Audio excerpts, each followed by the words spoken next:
Ah. Non, mais il suffit que je le touche pour que tout d'un coup... Mais il n'y a rien de très intéressant. C'est un message? Ouais, non, un truc du Figaro. Je sais pas comment je me retrouve avec les nouvelles du Figaro qui... Je sais pas. T'as dû t'abonner au Figaro? Ah non, sûrement pas. Ah bon? D'accord. Non, je me suis pas abonnée. Non, je sais pas, je comprends pas. Bon. Alors bon, Isabelle. Ouais. Isabelle, on avait envie de parler de quelque chose. Et puis peut-être d'en faire profiter déjà mes abonnés, les gens qui se sont abonnés à cette page. Et j'en profite pour vous remercier de vous être abonnés à cette page. Et on avait envie de parler d'un sujet un peu particulier et en même temps peu connu. Hein, c'est la bipolarité. Hein, c'est un thème dont on entend beaucoup, bipolaire, voilà, c'est un terme là, comme pervers narcissique, hein, je crois que c'est les nouveaux termes à la mode là, enfin bon. Mais on ne connaît pas trop ce que c'est que la bipolarité. Et Isabelle, tu es quelqu'un qui est bipolaire. Oui. Depuis de longues années. Des décennies, oui. Des décennies. Donc tu connais plus que personne cette maladie, puisque c'est une maladie. Et j'aimerais avoir ton témoignage, Isabelle. J'aimerais que tu en parles, et puis peut-être que ça peut aider des gens qui vivent ou qui ne connaissent pas ce... Ok. Alors, donc raconte-nous un petit peu, toi, comment c'est arrivé, comment ça arrive, comment on le sait, les premiers symptômes, et à partir de quel moment de la vie?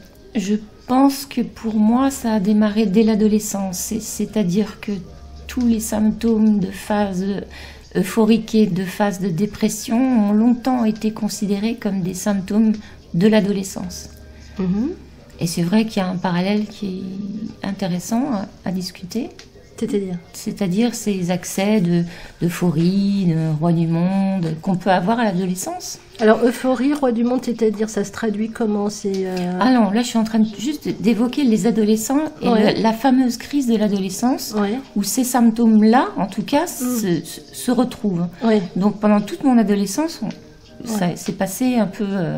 les médecins sont passés à côté. Ah ouais, d'accord. Ok, oui, c'est un peu confondu avec... voilà. Ça va lui passer. Voilà. C'est normal, c'est de son âge, ce genre de truc. Voilà. Et les parents passent à côté éventuellement. Tout à fait. Mais ils passent à côté. Ils passent à côté parce qu'ils ne sont pas du tout informés. Et mais moi, à l'époque... l'enfant, l'adolescent, qu'est-ce qu'il ressent, lui? Qu'est-ce qu'il ressent? On pourrait faire parler des adolescents. Mon adolescence, elle est un peu lointaine. Mais il y a une espèce de déphasage, c'est-à-dire que l'adolescent comprend qu'il n'est pas compris, en fait. Ah, tout à fait. Je crois que c'est le grand problème de la crise de l'adolescence, c'est qu'il se sent profondément incompris. Moi, les souvenirs que j'en ai, c'est d'être dans une bulle de verre, à m'agiter, et que personne ne le voyait, et personne ne tendait la main, et je ne pouvais pas imaginer qu'un jour quelqu'un me comprenne. D'accord. Ça, je crois que c'est ce qui me reste de l'adolescence. Oui, cette sensation de ne pas être du tout entendu, quoi. Oui, mais c'est parce que c'est la période où on s'affranchit de ses parents, et c'est difficile. C'est difficile, d'ailleurs, certains le font jamais. C'est un passage délicat. Voilà, donc j'ai passé une adolescence un peu plus difficile psychologiquement que l'adolescent moyen. Et c'est à l'âge de 29 ans que j'ai été diagnostiquée. Donc j'avais 10 années de diagnostic de phase euphorique et de dépression grave. D'accord. Et au bout d'une dizaine d'années de suivi, j'ai été déclarée bipolaire. D'accord. Tu connaissais ce terme? Non. Non. Quand on t'a dit ça, qu'est-ce que tu t'es dit en toi? Qu'est-ce que tu J'ai refusé tout net. Je l'ai refusé de toute mon âme. J'ai trouvé des subterfuges pour ne pas avoir à affronter cette situation. pendant près de 10 ans, je me suis convaincue, mordicus, que c'était ma thyroïde, parce qu'il se trouve que j'ai une maladie orpheline de la thyroïde. Et donc, j'avais mis tout ça là-dessus. Voilà. C'était un organe qui fonctionnait pas correctement et qui foirait l'ensemble de l'édifice. Donc, une dizaine d'années dans le déni. Oui. Donc, pas de traitement. De fond, en tout cas. Mais avec donc ces fameux grands moments de solitude, parce que la bipolarité, c'est en fait c'est une alternance. Ouais. Une alternance de je suis très très bien, mais très très bien, avec des phases de je vais très très mal et je suis très très mal. Alors oui, jusqu'à se blesser, jusqu'à aller très loin pour certaines personnes, jusqu'à des passages à l'acte, je suppose. Donc c'est plonger vraiment dans la plus sombre, la plus noire des dépressions. Et je sais qu'aujourd'hui, je suis un peu plus équilibrée. Et donc j'ai évité ces 3 dernières années les hôpitaux psychiatriques. J'ai failli être hospitalisée 2 fois, mais j'ai réussi à tenir. Mais pendant 10 ans, donc, j'ai alterné des séjours en hôpital psychiatrique. Est-ce que c'est une solution pour toi? Est-ce que ces séjours t'ont apporté quelque chose? Ce qu'il faut savoir, pour moi, avec le recul, pour l'avoir vécu pendant si longtemps, pour moi, une hospitalisation, elle est nécessaire à partir du moment où la personne se met en danger. Et c'est quand même une cause de mortalité chez les bipolaires, le suicide. Oui, mais donc c'est à prendre en compte. C'est tout à fait à prendre en compte. Et même si j'en suis arrivée à la conclusion suivante aujourd'hui, c'est qu'une hospitalisation, c'est un moyen très empirique d'aborder le problème. Attends, pour les gens bêtes, comment empirique? Mais c'est-à-dire qu'on va te matraquer, on fait le plus possible, d'un coup, on te bombarde de médicaments en attendant que la crise passe. Mais ça ne va pas assez loin, je trouve. Ça ne va pas assez loin. Donc à chaque fois, je me suis retrouvée en zombie. Voilà, transformée en zombie, à prendre 30 kilos. Et puis un jour, ça va mieux, on est capable et on a le droit de ressortir. Oui, mais alors là, on a le droit de ressortir. Donc la crise est donc calmée, c'est ça. Mais on ressort comment? Enfin, on est dans on a envie de quoi quand on ressort? On ressort d'une hospitalisation, en hôpital psy, on en ressort lessivé. Lessivé? Rincé. Ah ouais? Ouais. Complètement vidé. Vidé. Il faut 1 mois. Au bas mot pour se réadapter au quotidien. Carrément. L'hospitalisation la plus longue que j'ai vécue, c'est 6 mois. 6 mois, c'est énorme. Alors là, tu mets combien de temps pour te remettre de ça? Je suis restée enfermée chez moi pendant 1 mois. Non. Mais alors, le but quand même de l'hospitalisation, c'est pas de te remettre sur pied? C'est de t'apaiser. Ouais, mais alors là, à ce point-là, c'est pour ça que je dis que c'est d'accord. un éléphant dans un magasin de porcelaine. C'est ton témoignage, Isabelle, ça n'engage que toi. Bien sûr. Vient quand même à dire, ça n'engage que toi, parce que peut-être que chez certaines personnes, ce type d'hospitalisation les remettre vraiment sur pied. Mais bien sûr. Pour l'instant, je dirais qu'aujourd'hui, pour l'instant, il n'y a pas d'autre solution vraiment valable. C'est pas vrai. Alors ça, là, ça n'engage que moi. Ça n'engage que toi également, parce que moi, je l'ai traité, cette maladie, de toutes les manières possibles et imaginables. Avant donc d'accepter le traitement qui m'a été proposé à 29 ans, j'ai commencé à me soigner donc à 40 ans. Pourquoi? Parce que je refusais le diagnostic, parce que je ne voulais pas de traitement, je ne voulais pas prendre de médicaments.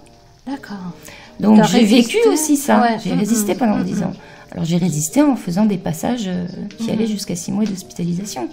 D'accord, parce que dans des moments dans des moments de crise, tu peux aller jusqu'où? enfin, tu pouvais aller jusqu'où? Parce que je pense que là, tu es plutôt en période... Enfin, ça s'est quand même amélioré, non? Je suis apaisée, mais en permanence sur un fil, Ouais. en équilibre. Mais Isabelle, est-ce qu'on n'est pas tous un petit peu Mais sur bien un sûr, fil? Ouais. on a tous connu cette sensation. Oui, voilà. Ça devient pathologique Mm. quand ça devient insupportable de souffrance. Oui, voilà. Ou quand là, la seule solution à la souffrance qui se propose à toi, c'est de te foutre en l'air. Ouais, voilà, cet affreux passage à l'acte, hein, Alors, la scarification, ça fait aussi partie de la bipolarité. Hein, est-ce que, Je ne sais pas si on peut dire que ça fait partie non de la bipolarité. Enfin, Moi, c'est je considère... se blesser pour faire sortir se blesser quand même pour faire sortir le mal qu'on ressent. C'est pas pour non, faire c'est pas sortir ça le mal. C'est une méthode mise en place pour me mettre à l'abri des accès trop sombres, insupportables et surtout indicibles. Et quand la douleur devient indicible, il faut trouver un moyen de l'exprimer. Et j'ai trouvé un moyen de l'exprimer. Je me taillade. C'est pas une tentative de suicide, loin de là. C'est pour moi, et exclusivement pour moi, un moyen de redescendre sur Terre. Ok. Oui. Parce que là, tout d'un coup, la douleur, elle est concrète. Elle est concrète, elle est visible par autrui, elle est dissible. Voilà, je me suis fait mal, il faut recoudre. Ouais, là, c'est du concret. Là, ça, c'est bon, là. Là, on revient sur Terre. Ouais. Est-ce que c'est des appels au secours à chaque fois? Moi, c'est un pur truc que j'ai mis en place. Ah oui, d'accord. C'est-à-dire qu'à chaque fois que je me pointe aux urgences avec des balafres, j'ai toujours l'histoire qu'il faut à raconter pour passer au travers des mailles du filet. Attends. Je n'ai jamais été hospitalisée suite. Ah oui, d'accord. C'est-à-dire que ça me fait comme un électrochoc. D'accord, c'est que ça arrête ça peut arrêter la crise. Ça arrête la crise, d'accord. Ça peut arrêter ça peut arrêter le mouvement à la spirale infernale. D'accord. En tout cas, c'est un truc que moi, personnellement, j'ai pratiqué. Mais ça peut paraître épouvantable, mais voilà. Mais c'est pas du tout à conseiller, bien évidemment. Bien évidemment que non. Et puis c'est quelque chose que tu faisais quand tu étais. Bon, d'accord. Alors, mais est-ce que on se bat dans ce type de mal-être comme ça? Est-ce qu'on se bat contre des fantômes qu'on ne peut pas combattre en fait? On se bat contre quoi? Dans les cas de dépression grave, on se bat contre ces démons, on se bat contre des fantômes, on se bat contre la souffrance. C'est ça qui est insupportable. Est-ce que tu as mis un nom sur cette souffrance? Est-ce que tu es suivi? Je suis très bien suivie, je suis très encadrée. Alors voilà, tu conseilles quand même aux gens, bien sûr, de se faire aider. Hein. Bien sûr. C'est compliqué. C'est compliqué, mais c'est vraiment fondamental. Moi, j'ai perdu 10 ans à nier les faits. J'ai commencé à prendre un traitement à 40 ans. J'en ai 55. Voilà. Aujourd'hui, je suis apaisée. Je suis très bien encadrée. Il m'a fallu du temps pour trouver les bonnes personnes à mettre en place un système de protocole, tout à fait, oui. Tu as trouvé ton rythme, en fait. Voilà. Je sais qui appeler en cas d'accès maniaque. Tu t'es habitué, tu as appris à vivre avec.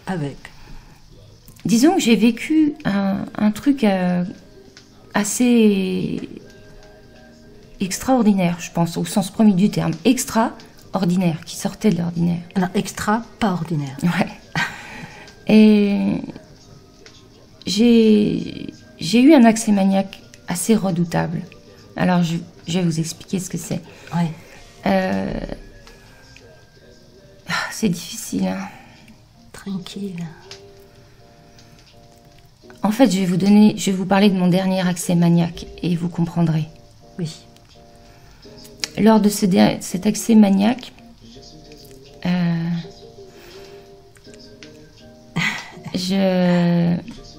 c'est comme si tous mes sens étaient décuplés. J'entends mieux, je vois des couleurs que je ne vois pas habituellement, je sens des odeurs, je suis extrêmement sensible au moindre changement, je suis aux aguets. Et je ressens tout de façon démultipliée. Wow.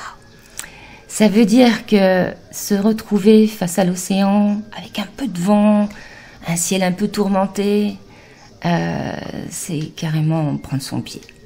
Ouais. Bah, c'est pas mal ça. Oui, c'est pour ça que je voulais pas de médicaments.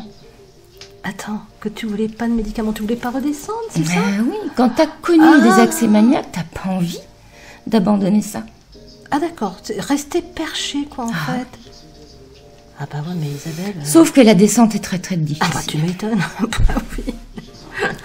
Bref. Oui, d'accord, c'est les extrêmes en fait. Les extrêmes, toucher extrêmes. Les deux extrêmes et passer d'un extrême à l'autre. Alors ce qu'il faut savoir pour juste remettre les choses dans le bon ordre, il y a effectivement ce ressenti, mais il y a aussi, et là pour l'avoir vécu, il y a aussi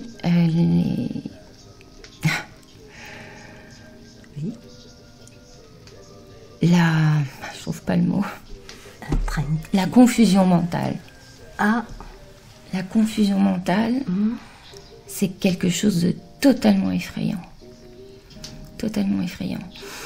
Et quand l'accès maniaque est trop puissant, eh ben oui, ça amène à la confusion mentale. Or, il se trouve que lors de ce dernier accès, j'étais avec ma nièce. J'étais dans un marché. Elle était petite. Et en montant dans la voiture, elle m'a dit, tu sais, Tata, tu fais peur un peu. Ah ouais? Ah putain, oui. Et là, je me suis dit, ok, je suis allée trop loin. Je rentre et je ne bouge plus de chez moi tant que ce sera pas calmé. Alors la confusion mentale, c'est quoi? C'est voir ta voiture bouger alors que t'as pas encore mis la clé dans la portière. C'est prendre très clairement et sans agitation aucune un bouchon de bouteille pour refermer ton pot de moutarde. Je comprends, ouais. C'est effrayant, effrayant. Ouais. Et cette perte de contrôle, en fait. Cette prise de conscience d'une perte de contrôle. Ouais.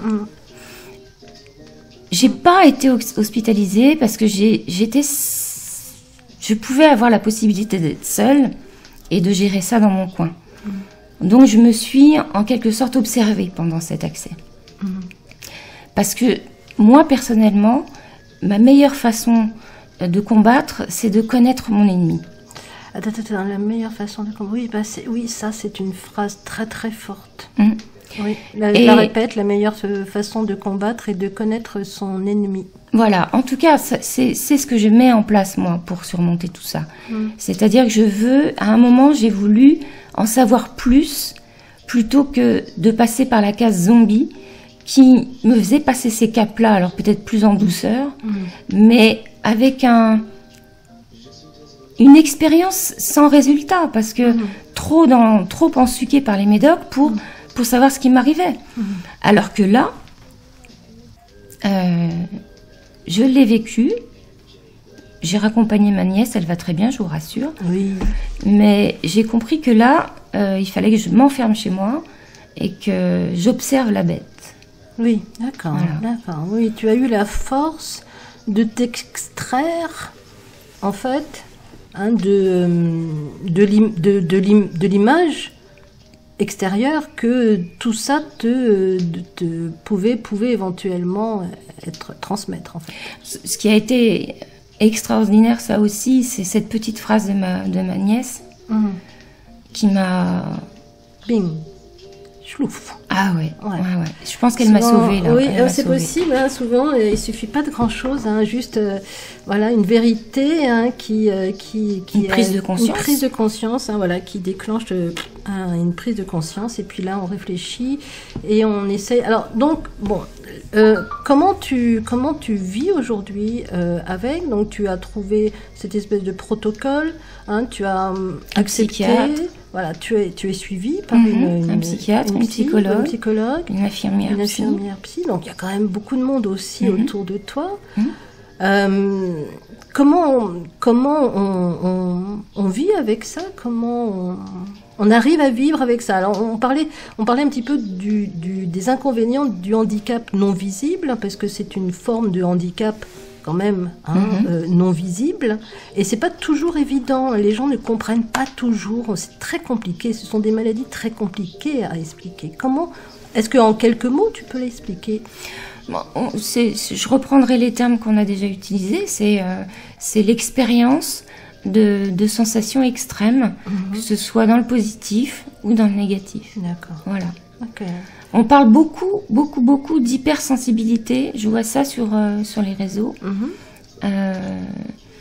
Faut savoir que manifestement, les psychologues et les psychiatres sont pas prêts à intégrer ça comme une nouvelle forme de...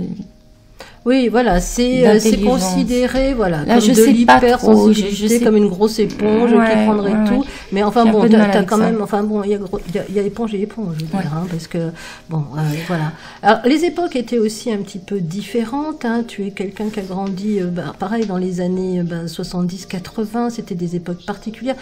En plus, dans un milieu aussi un petit peu particulier. Hein, si tu permets tu as grandi, enfin tu as évolué dans un milieu plutôt artistique. Ah oui, non, je pensais à ma vie d'enfant. Oui, non, ma vie d'adulte. Oui, j'étais dans un milieu très créatif, artistique. Voilà. Non, c'était assez chamboulant. Hein, on reparlera d'Isabelle, parce que moi je tiens quand même à dire qu'Isabelle est à l'origine. Alors pour ceux qui se souviennent de cette époque et ceux qui écoutent toujours, si ça se trouve vous êtes que deux, mais enfin c'est pas très grave, pour vous. Donc Isabelle est quand même à l'origine, hein, pour ceux qui se souviennent d'un grand magazine dans les années 80, hein, qui s'appelait Globe, et qui avait fait à une époque une couverture avec donc Serge Gainsbourg qui avait un costume tout en billets de banque, et la créatrice de ce costume, c'est notre belle Isabelle. Donc, voilà, bon, c'était une petite aparté, mais enfin, c'est quand même sympa de le dire. Donc, tu as évolué dans un milieu artistique, et c'est sûr que c'était des époques aussi où on traitait peut-être pas exactement de la même façon ce type de maladie. C'était très, très méconnu, finalement. Moi, j'ai été diagnostiquée au départ par un médecin traitant qui m'a conseillé la voie psychiatrique, qui m'a dirigée vers cette voie-là. Mais c'est un généraliste, je pense, qui était assez exceptionnel.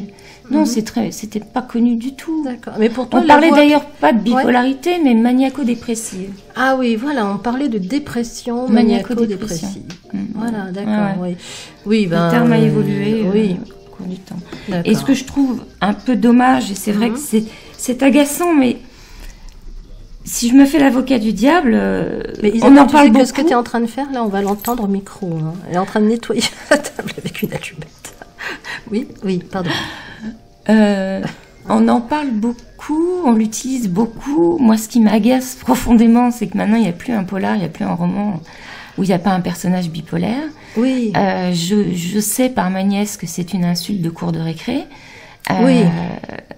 Et alors, on en parle plus, c'est bien pour ceux qui découvrent qu'ils le sont, parce que le diagnostic est posé plus vite aujourd'hui, j'espère, j'imagine. Mais à côté de ça, c'est tombé dans le langage courant d'une façon tellement... Oui. Alors, on avait un petit peu un petit coup de gueule, justement, par rapport à ça. On en a assez, et Isabelle et moi, d'entendre des gens s'insulter de bipolaire ou de handicapé ou quoi que ce soit. Alors, voilà, pour nous, ces termes-là ne sont pas du tout des insultes. Ah non. C'est quand même grave d'insulter quelqu'un en le traitant, voilà, de ces deux. Voilà, c'est du grand n'importe quoi. Donc si vous pouviez arrêter, c'est le pendant de la médaille, quoi. On en parle, voilà, c'est une maladie qu'on connaît mieux, ouais. Mais bon, comme toute chose qui s'expose. Oui, c'est compliqué. Voilà, tout le monde y met son grain de sel et on fait des amalgames. Moi, j'ai entendu des amalgames entre bipolaire, psychopathe, oui, maintenant tout est utilisé, tous les termes, c'est du pervers narcissique. Enfin là, on est à croire. Alors moi, je vais faire un petit peu l'avocat du diable. J'aime bien aussi faire un petit peu l'avocat du diable parce que pour moi, est-ce que ces maladies comme la thyroïde, comme enfin bon bref, on va pas rentrer là-dedans, mais en étant une ancienne donc déléguée médicale, en ayant vu un petit peu l'envers du décor, est-ce que toutes ces maladies n'ont pas été aussi là à l'époque des antidépresseurs, enfin bon, on est dans cette époque-là. Moi, je crois que c'est un déséquilibre peut-être hormonal, peut-être physiologique. On ne sait pas d'où ça vient tout ça. En fait, on ne sait pas. Hein, c'est du mal-être. C'est du mal-être aussi. C'est quelque chose qui fait partie de l'être humain. On n'est pas nombreux, mais on est tous susceptibles. Oui. Pour moi, il n'y a pas de caractère héréditaire, par exemple. C'était ma grande crainte. C'est sans doute pour ça aussi que je suis restée dans le déni si longtemps. J'avais vraiment peur que mes enfants... Oui, tu as préféré prendre sur toi. Hein. On parle de sacrifice. Est-ce qu'on n'est pas simplement dans le sacrifice de soi-même pendant une période pour permettre... Bon, enfin là, c'est un sujet. Ça peut être le sujet d'un autre débat. Le sujet d'un autre débat. Ah, mais c'est très intéressant. En tout cas, ton témoignage est quand même très important, très fort. Est-ce que tu aurais quelque chose à conseiller à des gens peut-être plus jeunes qui vont tomber comme ça par hasard sur ce poste et qui vont entendre... La bipolarité, c'est une maladie mentale. Mentale. Oui. C'est une maladie mentale qui n'est pas à galvauder ni à prendre à la légère. C'est un vrai handicap. C'est souvent tardivement diagnostiqué. Et si ça peut vous faire gagner un peu de temps, être accompagné, c'est fondamental. D'accord. Donc tu conseilles en effet de se tourner vers quelqu'un quand dans cette espèce de verre de bulle de verre dans lequel tu étais, enfin dans lequel tu te trouves de temps en temps. J'ai bien aimé le mot indicible. Quand ça devient indicible, il faut trouver quelqu'un à qui le dire, un moyen de le dire. La créativité, on va peut-être terminer sur ça, parce que la créativité, là, est un moyen pour toi, en ce moment, justement, de t'exprimer. Tu nous en parles, Isabelle ? Je crois que je découpe, je tiens des ciseaux depuis... Alors, c'est sanglant tout ça, un ciseau, tout ça, bon. 4-5 ans. Mais et je collectionnais les poupées avec leurs habits. Ah oui, aux dames qui nous écoutent de notre génération, vous vous souvenez, on avait une collection incroyable. C'était ces petites bonnes femmes avec des petits habits, on mettait comment ça s'appelait, des espèces d'étages. Oui, c'était comment on appelait ça, mais j'adorais ça. Moi aussi. Donc finalement, j'ai passé ma vie à faire des découpages et aujourd'hui, ces découpages, j'en fais des créations très personnelles. Des tableaux. Et ça fait quelques mois seulement. Qui sortent les uns après les autres, Qui sortent les uns après les autres de façon comme un geyser. Absolument hallucinante. Ça me fait un bien fou. Ça canalise. Ça m'a permis de passer des moments un peu critiques. Et ça te donne un objectif ? C'est pas que ça me donne un objectif. C'est une façon d'exprimer, de m'exprimer, que ça aille bien ou mal. Et ça m'apaise. Et donc, je crois l'avoir déjà dit, mais j'ai été diagnostiquée à 29 ans. J'en ai 55. Et ça fait juste quelques mois que j'ai trouvé, enfin, un canal serein. Très bien. Alors, l'idée, c'était d'avoir le témoignage d'Isabelle, mais c'était aussi, si ça vous intéresse, eh bien, d'en discuter un jour, pourquoi pas, avec Isabelle, en live. Pour ça, ça sera en fonction un petit peu, si je vois que ça intéresse ou pas. Et puis bon, ça sera quand ça nous prendra, si ça nous prend et si surtout ça vous intéresse. Donc la possibilité d'en discuter en chattant avec Isabelle et qui sera là pour répondre éventuellement à vos questions si vous en avez sur cette maladie de la bipolarité. Voilà. On verra bien. Merci en tout cas. Voilà. Au revoir. Au revoir. Merci Isabelle.